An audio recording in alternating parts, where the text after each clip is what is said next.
संगे देई सदा. तुकोबारात तिसऱ्या चरणात म्हणतात की काय, धन आणि संपत्ती यापासून मला मुक्त कर, तुझाच परमार्थ माझ्या हातून घडू दे. आणि काय म्हणतात, तेव्हा जर नाम चिंतन सर्व काळ माझ्या हातून घडू दे.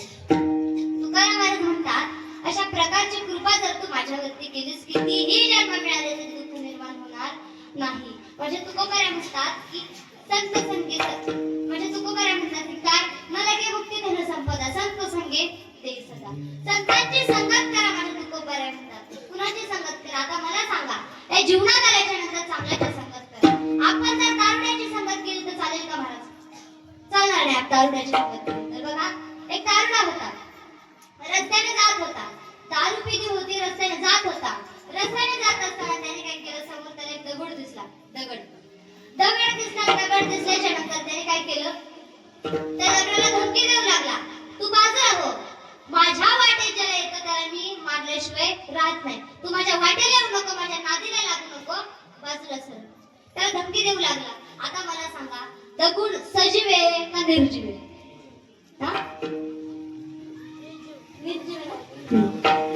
निर्जीव.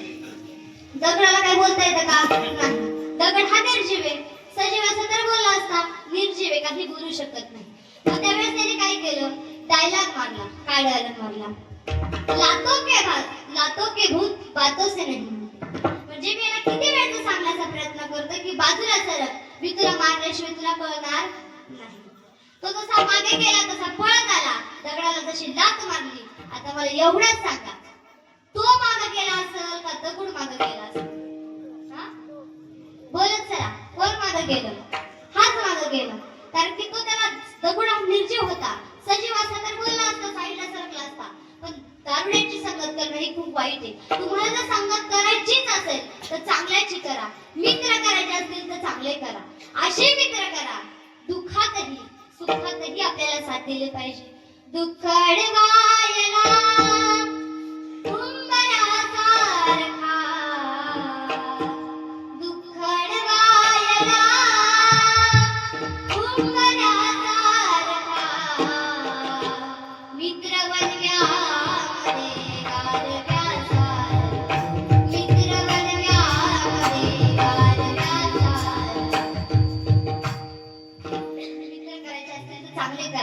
सुखातही आणि दुःखातही आपल्याला साथ दिली पाहिजे असे मित्र करा. तसंच बघा, एका गरीबाच्या मुलाने, एका छोट्या मुलाने श्रीमंत मुलाची संगत केली. श्रीमंत मुलाची संगत केली, घरी गेला, बाबाला म्हणू लागला, बाबा आज शाळेत बाईंनी मोठं रजिस्टर मागितलंय, मोठं जाड पेटचं रजिस्टर मागितलंय. असं सांगितल्यानंतर त्याला बाबा घेऊन जातात दुकानातून, एक मोठं रजिस्टर घेऊन देतात. त्याने काय करावं, सकाळ झाली, त्या रजिस्टरचे पेज फाडले, त्याच्या बारीक बारीक चिठ्ठ्या केल्या आणि बाजारात गेला. म्हणू लागला, माशा मारायचं औषध घ्या, माशा मारायचं औषध, माशा मारायचं औषध घ्या, माशा मारायचं औषध. मोठमोठ्याने ओरडू लागला. आता मला सांगा, बाजारात त्याचं काही शहाणे येतात का हो? नाही. एखादं तरी येड येतं. तिथं एक येड आलं, म्हटलं, का रे पोरा, कितीला दिली पुडी? तो म्हटला, 5 पैशाला एक पुडी.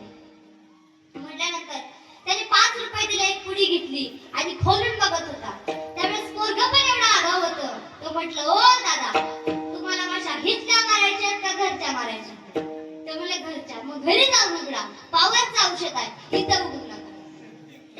असं सांगितल्यानंतर त्याने काय केलं, त्याला वाटलं खरंच पावरचं असं. त्याने 500 रुपयाच्या अख्ख्या पुड्या घेतल्या आणि घरी गेला. बायकोला म्हणू लागला, का गं, तू म्हणत होती ना पावसाळ्यात खूप माशा येतात, बघ मी माशा मारायचं औषध घेऊन आलो. त्यानंतर तो तिला म्हणू लागला, का गं, कुठे असतात जास्त माशा, मला सांग, मी माशा मारायचं औषध आणलंय. ती म्हणू लागली, अहो, जेव्हा तुम्ही जेवण करता ना त्यावेळेस माशा तुमच्या ताटापुढे येत असतात. तो म्हणू लागला की अगं, लगेच जेवायचं ताट वाढ. तर लगेच जेवणाचं ताट वाढते. तो जेवायला बसतो, एका हाताने जेवण करतो, दुसऱ्या हाताने चिठ्ठी उघडतो, म्हणजे ती पुडी उघडतो. त्या पुडीमध्ये काय असेल का महाराज? काही नव्हतं. त्या पुडीमध्ये असं लिहिलं होतं, एका हाताने जेवण करा, दुसऱ्या हाताने माशा मारा, विठ्ठल विठ्ठल.